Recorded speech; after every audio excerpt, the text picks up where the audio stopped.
প্রিয় শিক্ষার্থীরা, সবাইকে ইংলিশ এইড পরিবারের পক্ষ থেকে শুভেচ্ছা এবং অভিনন্দন। আমি সুমন আদা সারাফি আপনাদের সাথে। আজ আমরা খুবই গুরুত্বপূর্ণ একটা বিষয় শিখব, সেটা হচ্ছে নাউনের সাথে আর্টিকেলের ব্যবহার।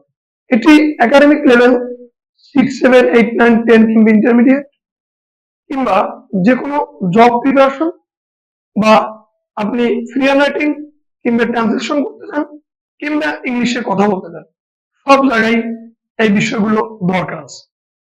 সো যদি আপনি আমাদের পেজে নতুন হয়ে থাকেন তাহলে পেজটি একটি লাইক দিয়ে সাথেই থাকবেন। চলুন শুরু করা যাক। আমরা এখানে একটা বিষয় দেখতে পাচ্ছি যে সিঙ্গুলার কাউন্টেবল নাউনের আগে এ এন্ড ডি যে কোনোটা বসতে পারে এবং কালেকটিভ নাউনের আগে ডি বসবে। এছাড়া অন্য যে কোনো নাউনের আগে সাধারণত আর্টিকেল বসে না, তবে নির্দিষ্ট করে বোঝালে যে কোনো নাউনের আগে ডি বসে। বিষয়টা আমরা যদি একটু ক্লিয়ার হই, দেখেন যে সিঙ্গুলার কাউন্টেবল নাউন যেগুলো আছে, যেমন ধরেন book, pen, student, teacher, writer, singular but countable, এগুলো যখন আপনি লিখবেন তখন এর আগে অবশ্যই আপনাকে এ এন্ড ডি এর যে কোনোটা বসানো লাগতে পারে। আবার যদি কালেকটিভ নাউন হয় তার আগে সাধারণত আপনাকে ডি বসাতে হবে।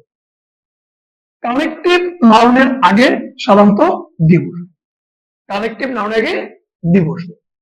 এছাড়া অন্য যে কোনো নাউনের আগে সাধারণত আর্টিকেল বসে না, এখানে সাধারণত বলা হয়েছে বসতেও পারে, তবে নির্দিষ্ট করে বোঝানো যে কোনো নাউনের আগেই ডি বসতে পারে। এটা আমরা বুঝতে পারলাম। এবার আমরা একটু যদি এক্সাম্পল দেখি, এখানে বলা হয়েছে যে সিঙ্গুলার কাউন্টেবল, সিঙ্গুলার কাউন্টেবল, তার আগে আর্টিকেল আছে। তার মানে যে আই উইল বাই এ বুক বলা হয়, সেখানে এ বুক, এখানে কিন্তু যদি আপনি বাক্যটা এভাবে লিখতেন যে আই উইল বাই বুক, তাহলে বাক্যটা ভুল হবে। কারণ বুক হচ্ছে সিঙ্গুলার কাউন্টেবল, এটা কখনো একা বসবে। ধরেন আপনি একটা বাক্য লিখলেন যে হি রিডস বুক, এই বাক্যটা ভুল। কেন ভুল? বুক হচ্ছে সিঙ্গুলার কাউন্টেবল, এটা একা বসবে না। তার মানে এখানে আপনাকে একটা এ বসাতে হবে অথবা ডি বসাতে হবে, অর্থাৎ একা বসানো যাবে না। ওকে, তাহলে আমরা এটা বুঝতে পারলাম। এবার দেখেন, যদি বলি কালেকটিভ নাউন, কালেকটিভ নাউনের আগে ডি বসবে, তাহলে এখানে কালেকটিভ নাউন যেমন টিম, ফ্যামিলি, পুলিশ, আর্মি, এরকম কালেকটিভ নাউন যেগুলো আছে এর আগে সাধারণত ডি বসে। দেখেন he joined the army, army একটা কালেকটিভ নাউন, এর আগে ডি বসে।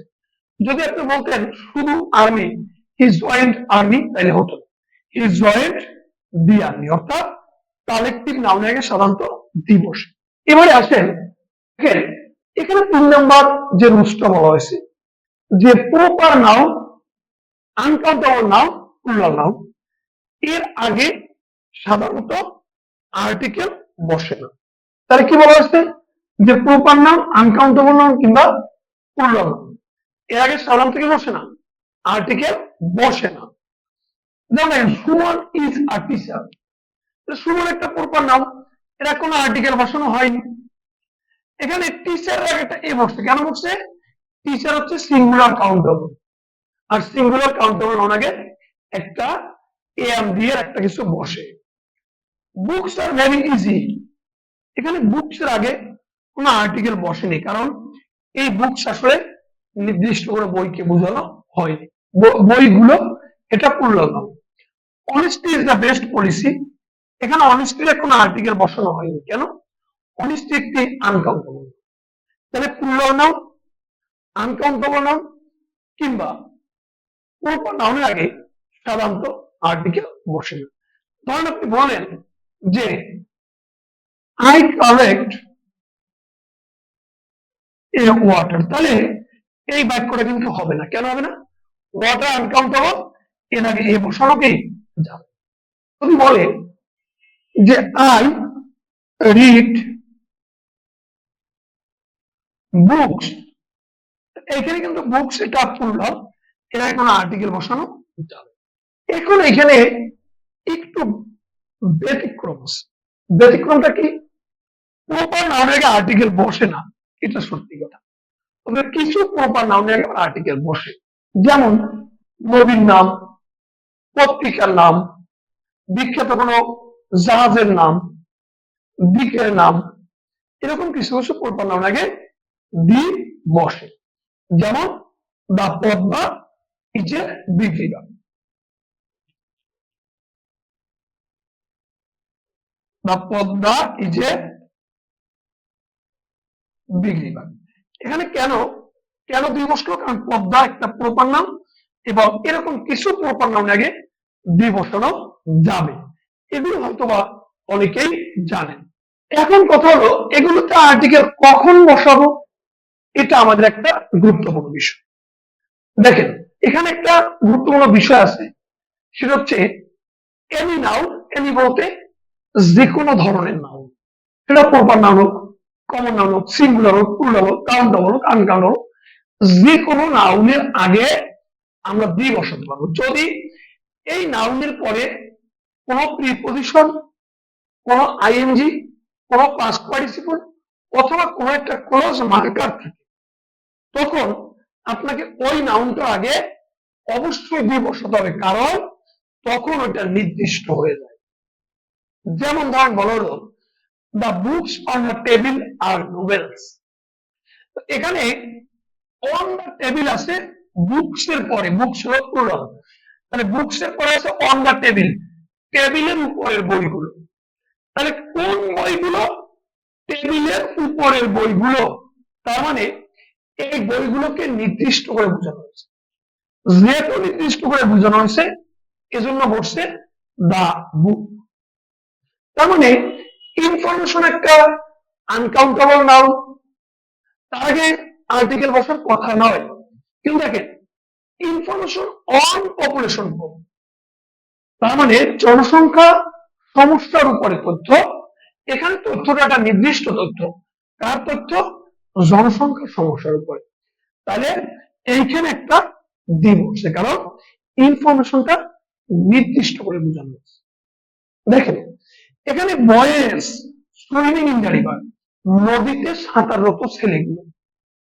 তাই কোন ছেলেগুলো? নদীতে সাঁতাররত ছেলেগুলো। তার মানে সুইমিং ইন দ্য রিভারটা এই বয়েসের একটা মডিফায়ার, এবং এখানে এই এই সুইমিং ইন দ্য রিভার দ্বারা বয়েস গুলোকে নির্দিষ্ট করা হয়েছে। সেজন্য বয়েস পূর্ণ হওয়া সত্ত্বেও এর আগে দি বসেছে। এরকম করে যে কোনো নাউনের পরে যদি কোনো মডিফায়ার থাকে, সেটা প্রিপোজিশন যুক্ত, আইএনজি যুক্ত, পাস্ট পার্টিসিপল যুক্ত, বা কোনো ক্লোজ মার্কার যুক্ত, এরকম কোনো মডিফায়ার থাকলে তখন তার আগে কি দিতে হবে। ধরেন আমি তো আরেকটা উদাহরণ দেই, যে ধরেন বলা হলো সুমন, এটা সুমন একটা প্রপার নাম, এর আগে সঙ্গে আর্টিকেল বসার কথা না। বলি Suman of Barishal teachers us English.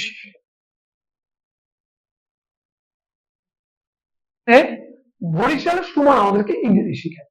তাহলে এই যে সুমনের পরে অফ বরিশাল, সুমন একটা মডিফায়ার, সেখানে অবশ্যই একটা দিয়ে দিতে হবে, the Suman of Barishal teachers us English. The Suman of Barishal teachers us English. তাহলে এখানে দা সুমন আছে, তাহলে এই সুমনটা কোথায়? বরিশালের সুমন। এই জন্য এখানে একটা দা বসতে নির্দিষ্ট হয়েছে। আশা করি এতটুকু ক্লিয়ার হয়েছে। তাহলে আমরা যদি টোটাল বিষয়টা একটা সামারিটারি, তাহলে কি দাঁড়ালো? যে যখন আমরা সিঙ্গুলার কাউন্টেবল নাউন বসাবো, তার আগে সাধারণত আর্টিকেল দিতে হবে। এরপর আমরা কি দেখলাম? যদি নাউনটি কালেকটিভ হয়, তার আগে দিয়ে দিতে হবে। এছাড়া অন্য নামগুলোকে সাধারণত আর্টিকেল বসে না, বসতে পারবে যদি নির্দিষ্ট করে দিতে হয়। সেক্ষেত্রে কি হবে? ওই নাউনগুলোর পরে প্রিপজিশন যুক্ত, আইনজি যুক্ত, পাস্ট পার্টিসিপল যুক্ত বা ক্রস মার্কার যুক্ত কোনো মডিফায়ার থাকবে। যেমন ধরেন বলা হলো প্রবলেমস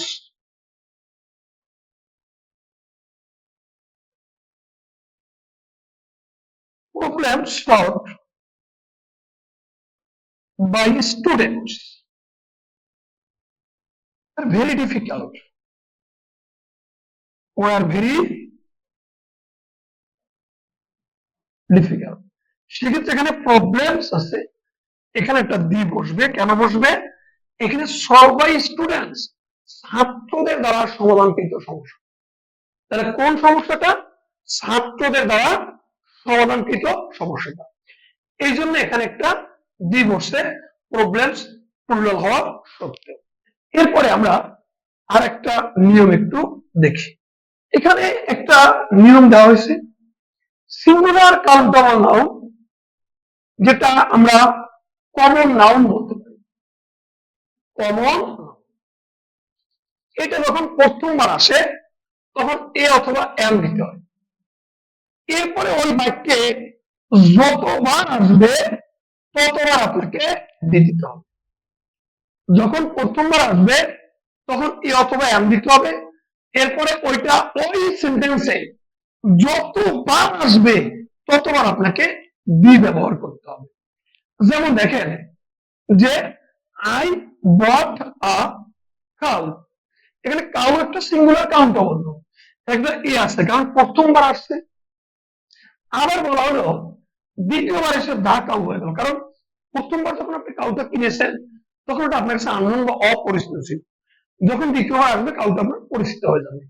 এরপরে যদি এই বাক্যে আরো 10-12 কাউ আসে, ওইটা আপনাকে কি করতে হবে? দিয়ে দিতে হবে। যে I bought a cow, the cow is dead. আবার বললেন যে the cow gives me milk, the cow gives me milk. আবার বললেন on day, on day I saw the cow, সবাই কি on day I saw the cow, একদিন আমি গরুটাকে দেখেছিলাম। এই যে যতবার এরকম আসবে প্রত্যেকটা কাউরেকে আপনাকে দিয়ে দিতে হবে। যেমন ধরেন আমি আর একটা এক্সাম্পল যদি দিই, এ বয়, এ বয় কেম টু মি, একটা ছেলে আমার কাছে এসেছিল। The boy, the boy wanted to teach,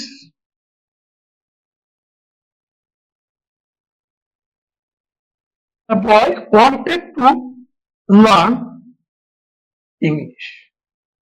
ছেলেটা ইংরেজি শিখতে এসেছে। একটা ছেলে আমার কাছে এসেছিল, ছেলেটা ইংরেজি শিখতেছিল। প্রথমবার এ আসছে, দ্বিতীয়বার কিন্তু বি আসছে। আশা করি সবাই বুঝতে পেরেছেন। এবং নাউনের সাথে আর্টিকেল নিয়ে খুব একটা সমস্যা থাকবে না। এরকম বিভিন্ন টপিক সম্বন্ধে বিস্তারিত জানতে আমাদের ইংলিশ পেজের সাথেই থাকুন এবং আপনাদেরকে বিভিন্ন টেকনিকের মাধ্যমে ইংরেজি ভাষাটাকে সহজ করে দেবে ইনশাল্লাহ। সবাই ভালো থাকবেন, সবাই সুস্থ থাকবেন। আজকের মতো বিদায় নিচ্ছি, আবারও আসবো নতুন কোনো টপিক নিয়ে। আল্লাহ হাফেজ।